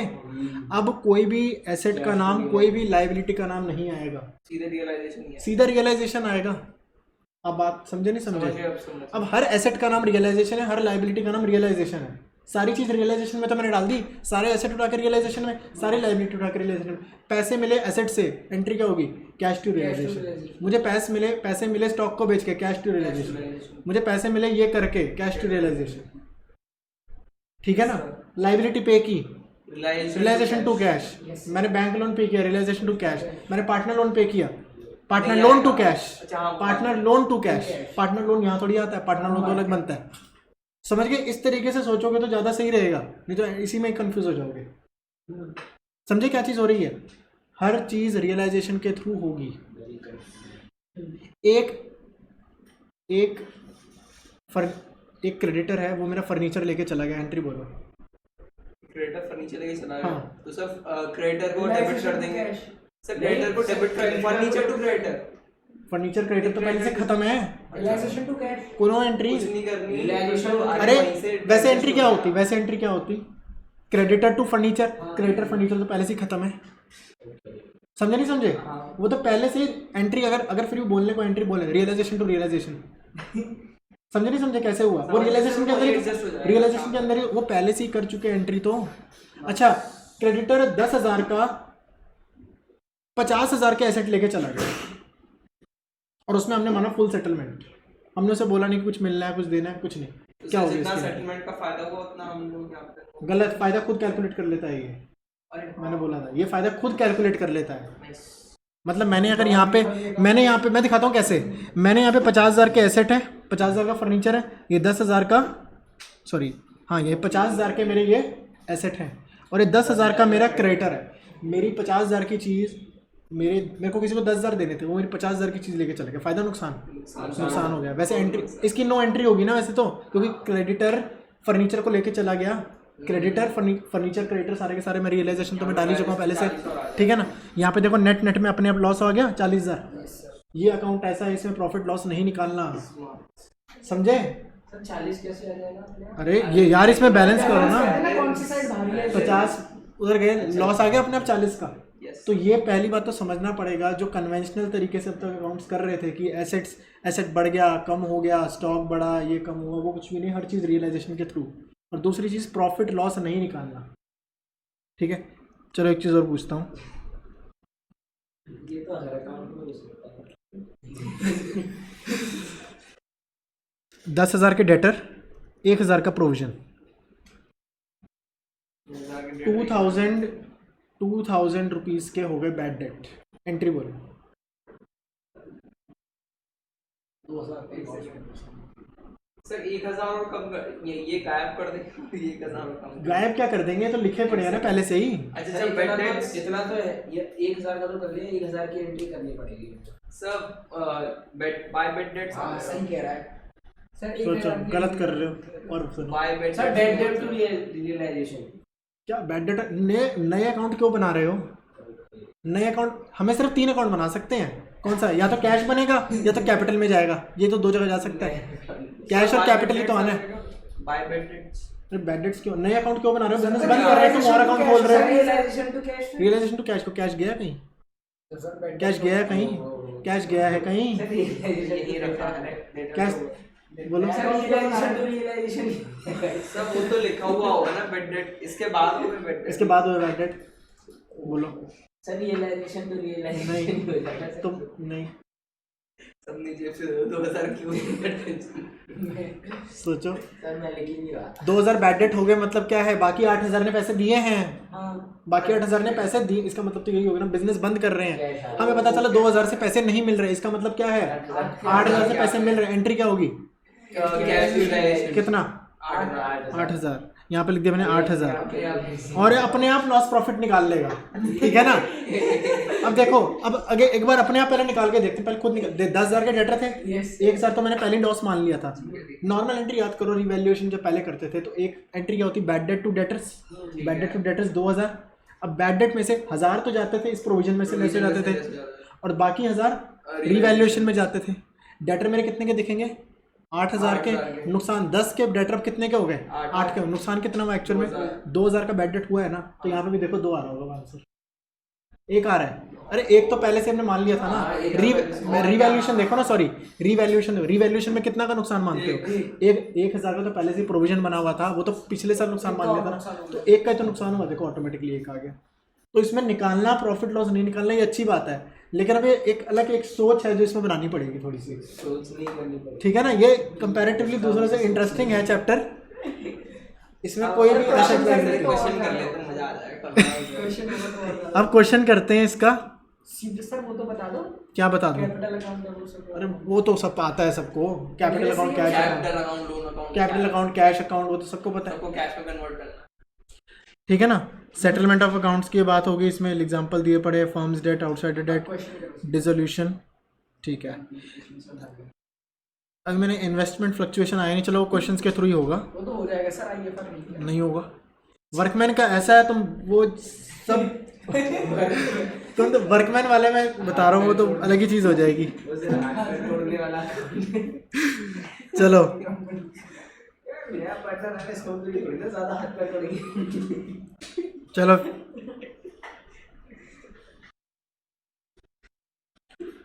सारे छोटे छोटे क्वेश्चंस खुद से कर लेने। बाकी इसमें एक चीज़ है जो कि मैंने शुरू में एडमिशन के टाइम में मैंने बताया था, रीवैल्यूएशन के खर्चे, एक्सपेंस, वो वाला पॉइंट इसके अंदर वो बढ़िया से होगा। अभी मैं वो चीज़ नहीं ला रहा, अभी बड़े क्वेश्चन ही सीधा शुरू करते हैं।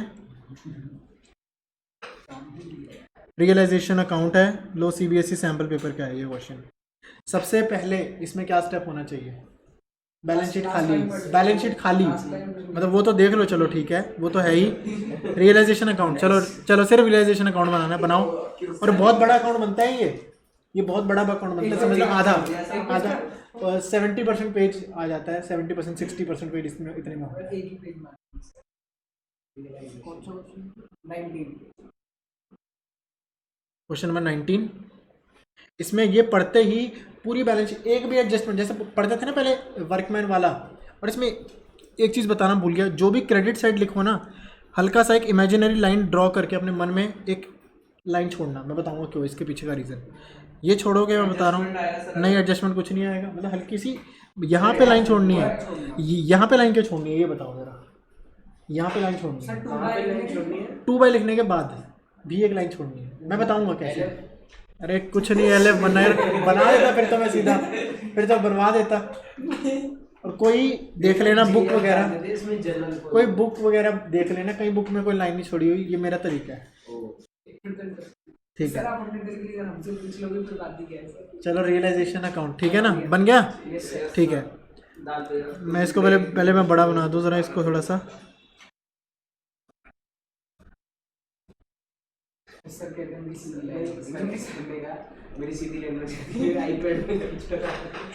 ठीक है, सबसे पहले बैलेंस शीट खाली करनी है, ठीक है ना। पहले एसेट कर दो, 2 बिल्डिंग, 2 इन्वेस्टमेंट, 2 डेटर्स। 2 बिल्डिंग,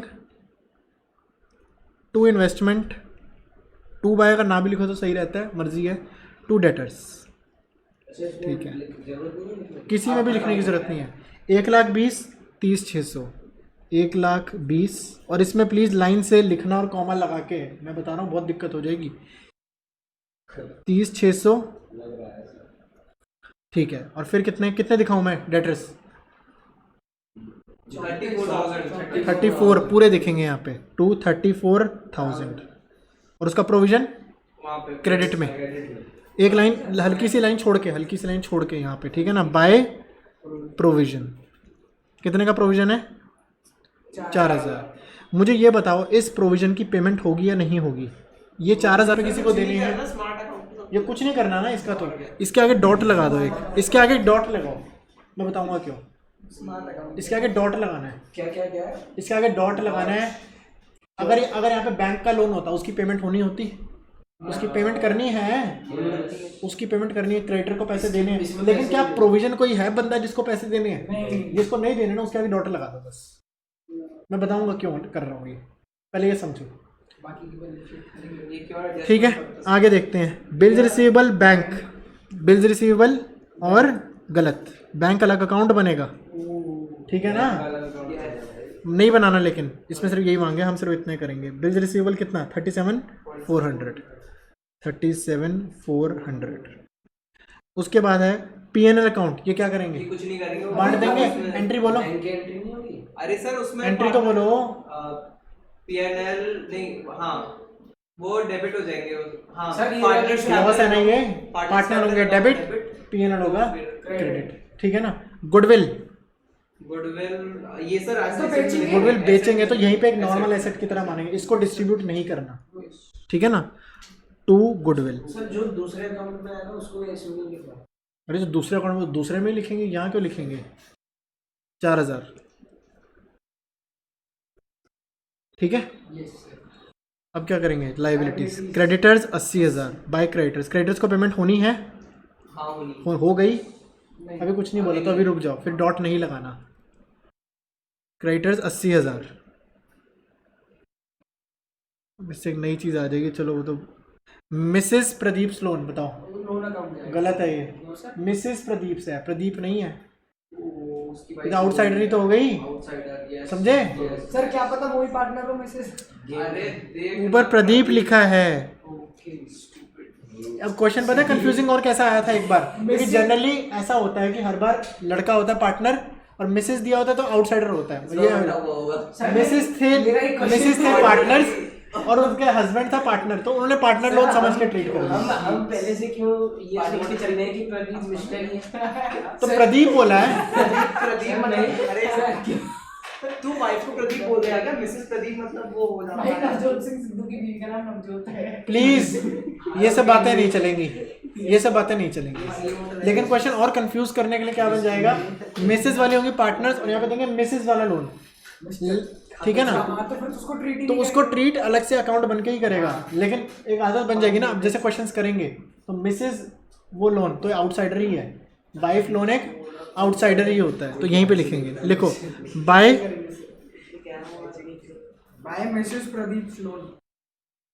ठीक है, कितना है 40,000। तो ये आउटसाइडर ही मानेंगे। पेमेंट नहीं हुई तो डॉट नहीं लगाना अभी, ठीक है ना? राजेश लोन, राजेश तो पार्टनर है। राजेश पार्टनर है, अलग ये लोन अकाउंट अलग से बनेगा, ठीक है ना? लोन अकाउंट क्वेश्चन ना भी बोले तो भी बनाना है, मैं पहले बोल रहा हूँ। क्वेश्चन नहीं बोलेगा लेकिन हमें जबरदस्ती वर्किंग नोट में बनाना है, मैं बताऊंगा क्यों। तो क्वेश्चन में तो गलत होगा और क्वेश्चन में अभी नहीं ना बना, प्रॉपर क्वेश्चन थोड़ी है ये। प्रॉपर क्वेश्चन में लोन जो मैंने 4 अकाउंट बनाने हैं वो बनाने ही बनाने हैं, चाहे क्वेश्चन ना बोले। इसके बाद क्या चीज़ है, इन्वेस्टमेंट फ्लक्चुएशन फंड। ये बोलो बोलो।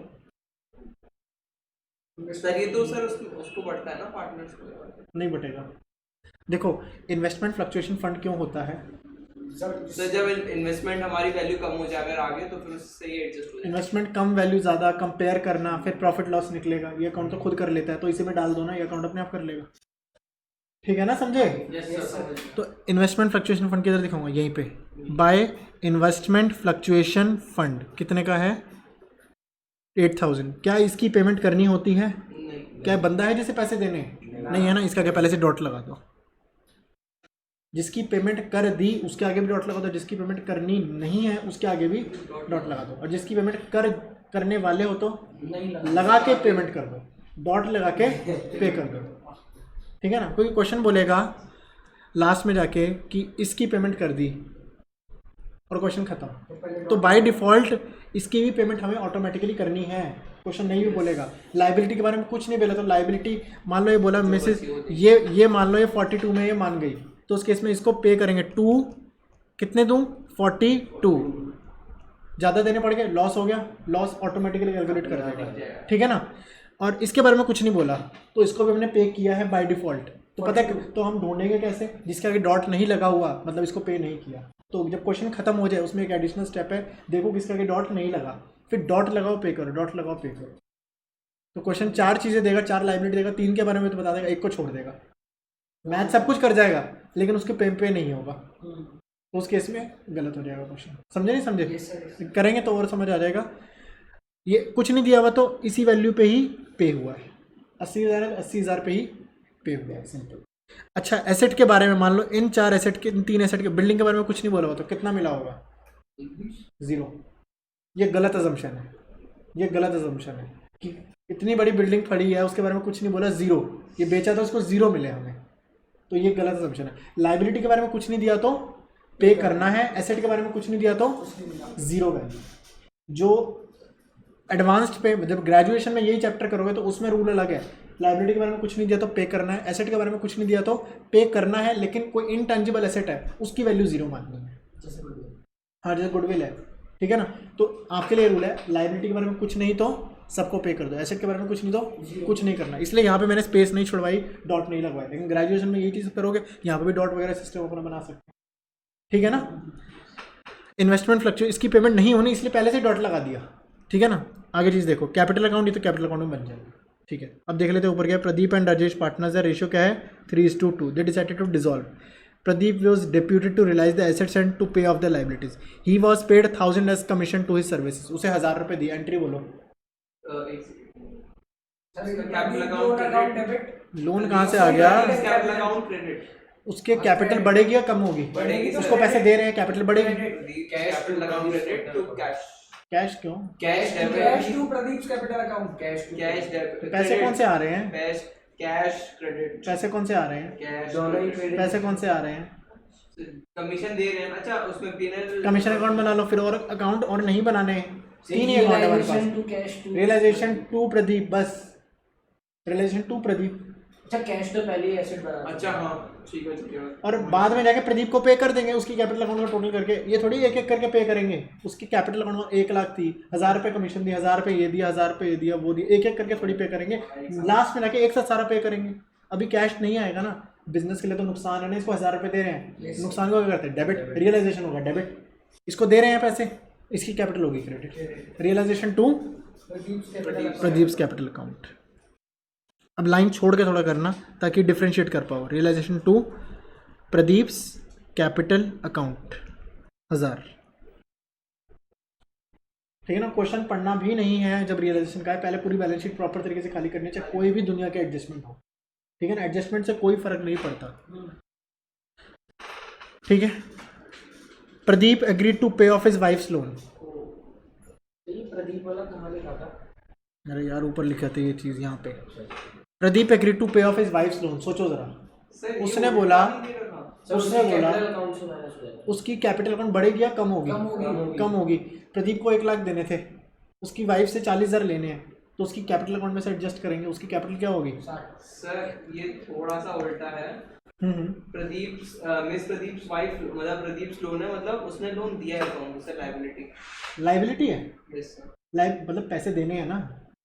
हम फॉर्म है। हमें फॉर्म को देने हैं ना सर, मतलब उसने लोन दे रखा है ना मिस प्रदीप ने। मिसेस प्रदीप लोन, तो उसकी वाइफ को भी पैसे देने हैं, प्रदीप को भी पैसे देने हैं, तो ऐड हो जाएंगे। Sorry, liability. सर एडजस्टमेंट में लिखा है कि प्रदीप उसकी वाइफ का लोन पे करेगा अपने एंड से। ठीक है, ठीक है। और सर पर लायबिलिटी में देखा है, इसका मतलब मिसेस प्रदीप ने लोन दिया है फर्म को। Pradeep agreed to pay of his wives loan. ये देखो मेरी बात समझो, इसकी वाइफ को पैसे देने हैं लेने हैं? उसको देने इसकी हैं। वाइफ को पैसे हमें देने हैं, तो हमने बोला देख तेरे घर की बात है, तुमने घर में इसको पैसे दे दियो, हम तुझे यहाँ से पैसे दे देंगे।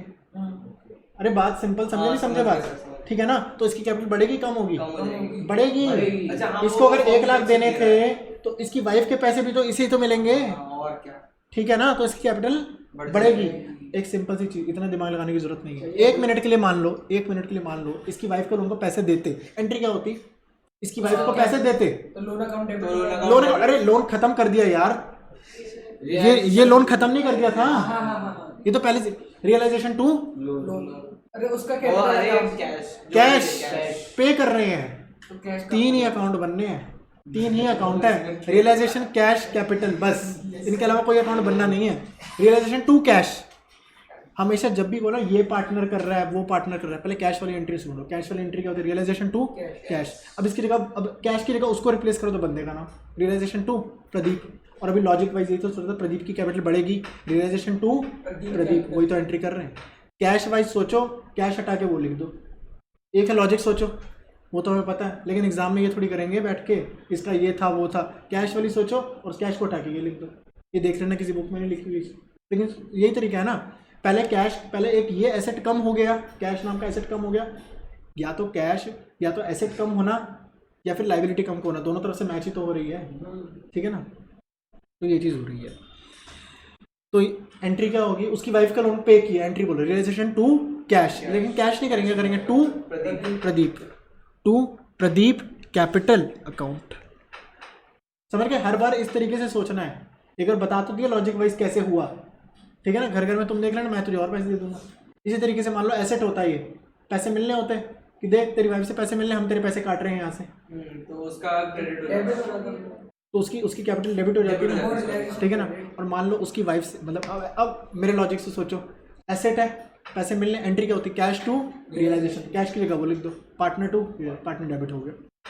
तो लॉजिक वाइज सब सही है, लेकिन एग्जाम में क्या करना है वो तुम्हारी मर्जी है कि कैसे सोच के करना है या इस तरीके से करना है। कितना होगा ये? 40 का था ना, 40 का था। इसको पे कर दिया ना, अब तो खत्म हो गया ना। इसका डॉट लगा दो, जो हो जाए डॉट लगा देना, डॉट लगा के पेमेंट। ये याद रहा, मैं बता रहा हूँ, कभी भी क्वेश्चन गलत नहीं होगा, क्योंकि इसमें ये चीज़ भूल जाओगे, मैच भी कर जाएगा लेकिन गलत है। तुमने उसको पे नहीं किया, एक लाइबिलिटी। ठीक है, हाफ द डेटर्स रियलाइज्ड 12,000, पहले इतना कर दो, हाफ द डेटर्स रियलाइज्ड 12,000। 6,000 के डेटर से पैसे दे दिए। अरे कितने ने भी दिए हमें क्या मतलब, 12,000 आए ना बस। अच्छा वो प्रॉफिट लॉस खुद निकल, तुम वही निकालना प्रॉफिट लॉस, इतने ने इतने दिए, कितना प्रॉफिट निकालना ही नहीं, आधे ने पैसे दिए ना, पैसे ले लो बस बाय कैश। 12,000 के आधा ने दिए या फिर मतलब आधे दिए हैं वो 12,000 में? Half of the debtors realised 12,000, अच्छा अच्छा, ठीक है। Half of the debtors realised 12,000, 12,000 आए, 12,000 आए बाय कैश 12,000। कैश लिखना, बैंक लिखना है, बैंक के थ्रू सारी एंट्री होनी थी ये, ठीक है ना, तो थोड़ा ध्यान रखना, अभी तो कैश कर रहे हैं, ठीक है। Remaining debtors were used to pay off 25% of creditors. Remaining debtors, बाकी बचे हुए कितने, कोई मतलब नहीं, अरे आधों का हिस्सा, आधों से पैसे मिल गए, आधे चले गए, उससे भी कोई मतलब नहीं। आधे डेटर्स 25% क्रेडिटर्स को पे ऑफ कर दिए, आधे डेटर्स ने 25% क्रेडिटर्स को पे कर दिया कि मुझे इससे पैसे मिलने थे, मुझे इसको पैसे देने, तो 25% क्रेडिटर कम हो गया। अभी भी कितने क्रेडिटर बाकी हैं, 75% बाकी हैं, मतलब कि 80,000 में 75% कितना हो गया, 60,000। तो 60,000 एक जगह, ये मैं साइड में लिख रहा हूँ, ठीक है ना, बस 60,000 का हिसाब करना है। और डेटर ने क्रेडिटर को पे कर दिया, क्या एंट्री, डेटर ने क्रेडिटर को कर दिया, रियलाइजेशन के अंदर ही हो जाएगा सर। ये तो हो ही गया। अरे देखो ना, ये देखो ना, डेटर भी मैंने खत्म कर दिया, क्रेडिटर भी मैंने खत्म कर दिया, क्रेडिटर टू डेटर, ये तो एंट्री हो ही गई है, इसको फिर से क्यों करूँगा, इसकी नो एंट्री। लेकिन जो बाकी कितने बचे हैं 75%, उनको तो पे करना पड़ेगा ना, अगर क्वेश्चन नहीं बोलता तो। अगर क्वेश्चन मान लो यहीं पर ख़त्म क्वेश्चन, अब क्या करेंगे, इसको पहले पे करेंगे टू बैंक करके। 60,000। आप समझ रहे हो क्या चीज़ हो रही है, ये क्वेश्चन करके ही होगा, ऐसे एक एक चीज़ें बता के नहीं हो पाएगा। और सर बाकी बचे हुए डेटर्स को हम, बाकी बचे हुए डेटर्स का क्या, कुछ नहीं करते, एसेट का तो कुछ करते ही नहीं।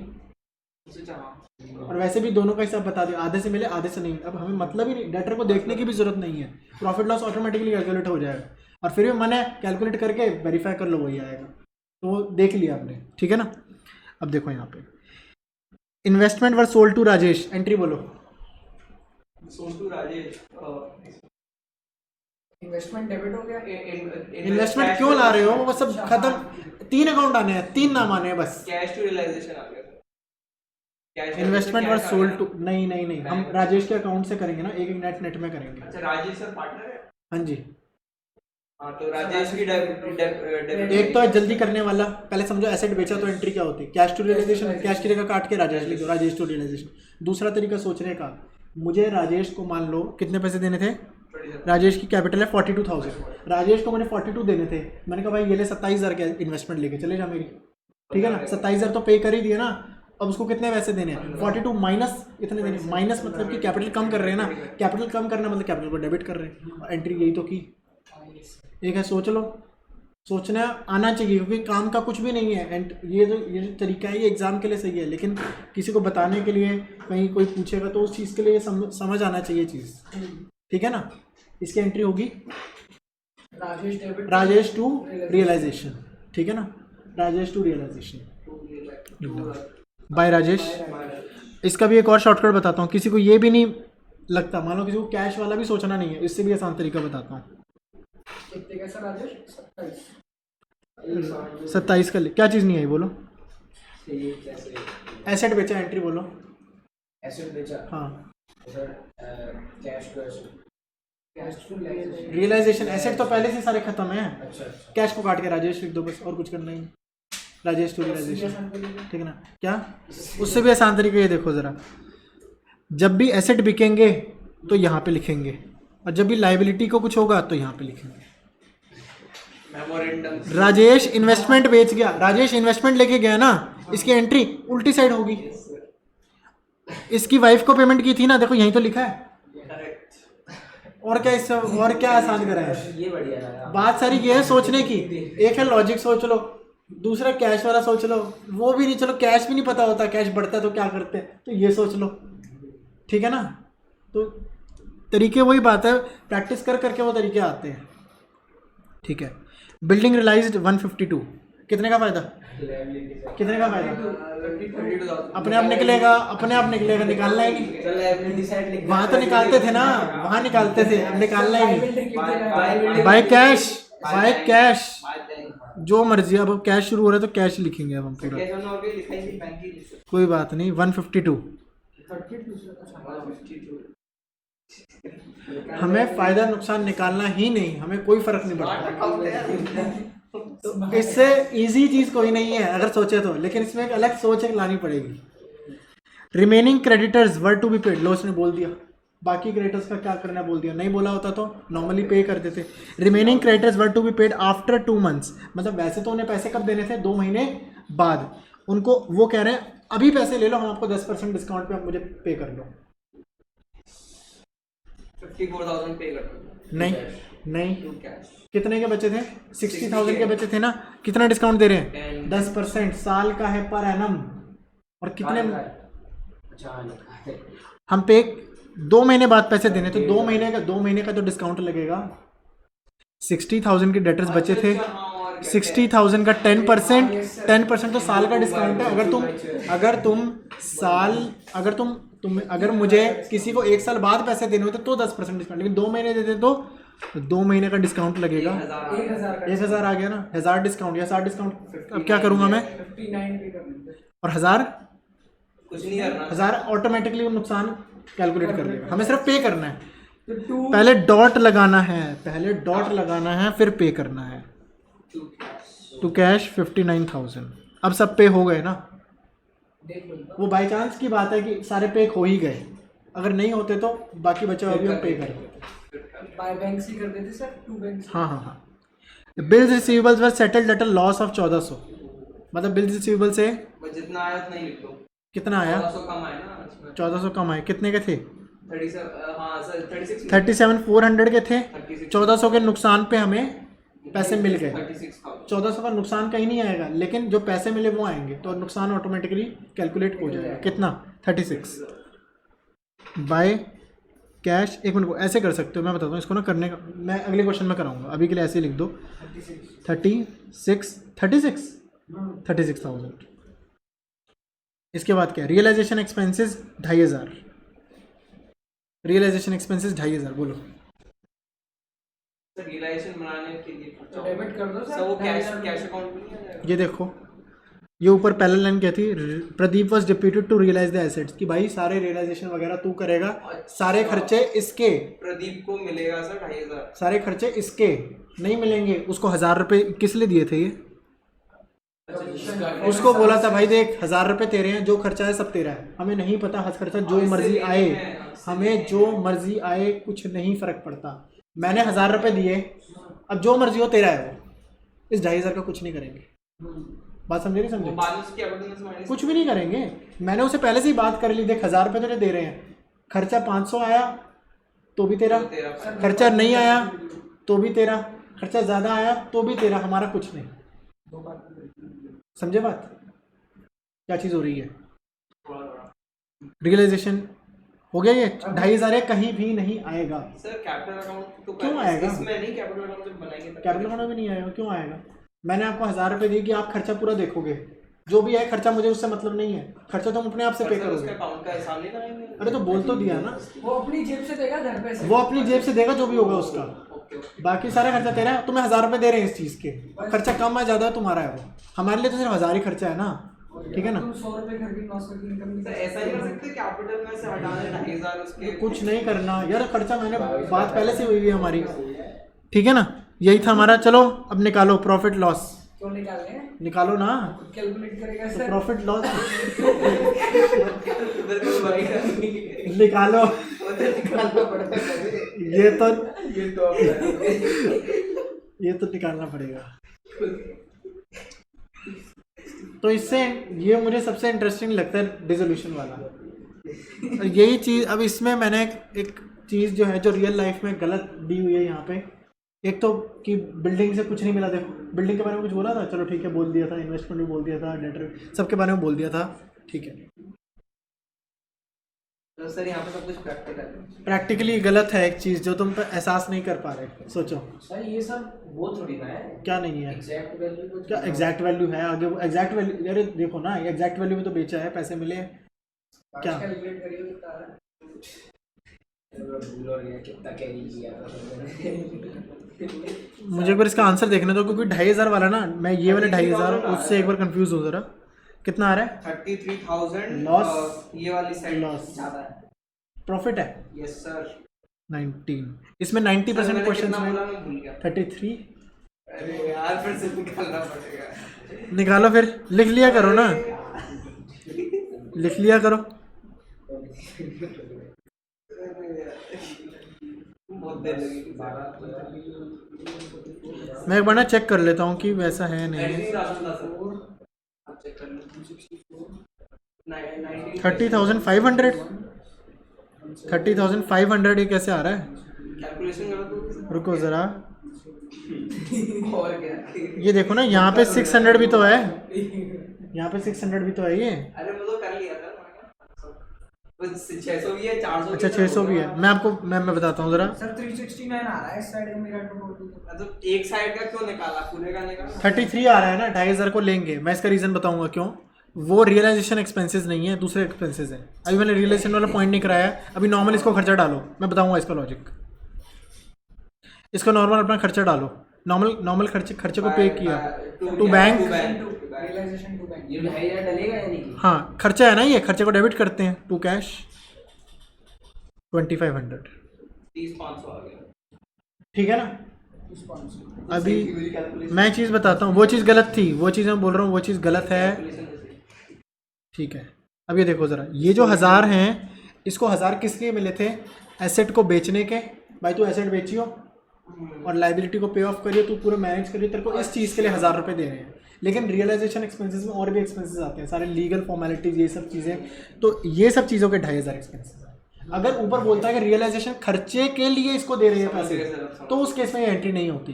रियलाइजेशन एक्सपेंस और नॉर्मल डिसोल्यूशन एक्सपेंस में फ़र्क है। मतलब उसको पैसे दे रहे हो, वो डिसोल्यूशन एक्सपेंसेस है, ये रियलाइजेशन एक्सपेंसेस। लीगल कागजात लीगल वगैरह के वो तो नॉर्मल खर्चा है, वो इसी का होगा। ठीक है ना। कितना आ रहा है? 30,500। चलो इसमें बताओ क्या गलती है जो प्रैक्टिकली गलत है।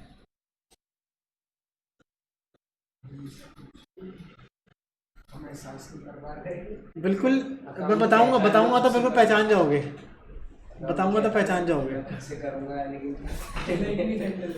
देख लो, चल बताओ। लास्ट में खुद ही टोटल करना पड़ जाता। प्रैक्टिकली एक चीज़ हम गलत कर रहे हैं, जो ऐसे सारे नहीं, assets को डिसोल्यूशन ऐसा नहीं होता। क्या कैश या बैंक में ले लो यार, बैंक में ले लो, बैंक में ले लो, कैश में ले लो, जैसे मर्जी ले लो। सर ये जरूरी थोड़ी ना है बिल्डिंग इतने में लिख जाए। तो जरूर, अरे बिकी है तो ही तो लिखा है, बिकी है तो ही तो लिखा है। ये थोड़ी कि हम इतने में बेचेंगे, इससे इतने पैसे मिलेंगे।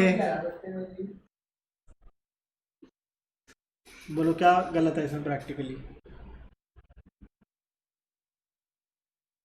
इसमें ये चीज़ गलत है कि एक ही दिन में सारे बेच दिए, फिर एक दिन में पैसे आ गए, फिर उन पैसों से सबको पे भी कर दिया, फिर पे करने के बाद पार्टनर्स को भी सेटल कर दिया और सब कुछ हो गया एक ही दिन में। सर ये ऐसा चीज़ हफ्ते गलत भर है। का नहीं रह सकता। ऐसा नहीं होता। तो हफ्ते भर तक ट्रांजैक्शन की हफ्ते भर में होता है ना, तो हफ्ते भर की अलग अकाउंटिंग होती है, वो सिलेबस में नहीं है, वो ग्रेजुएशन में है। उसे कहते हैं पीस मील डिस्ट्रीब्यूशन, पीस MEAL, पीस मील डिस्ट्रीब्यूशन। कैसे? एक एक करके एसेट आया फिर डिस्ट्रीब्यूट कर दिया, फिर एसेट आया फिर उस लाइबिलिटीज को पे किया। करना क्यों, एक हफ्ते वेट करवा दो ना, जब खत्म कर ही रहे हैं फॉर्म। तो जैसे जैसे पैसे आते जा रहे हैं वैसे वैसे पे करते जा रहे हैं। सर पहले तो हफ्ते भर सारे काम कर लो, उसकी एंट्री एक दिन में बना लो। जो अकाउंट्स का मतलब क्या है? रिकॉर्ड जिस दिन भाई हुआ वो जब लिखना। ट्रांजैक्शन होता तभी।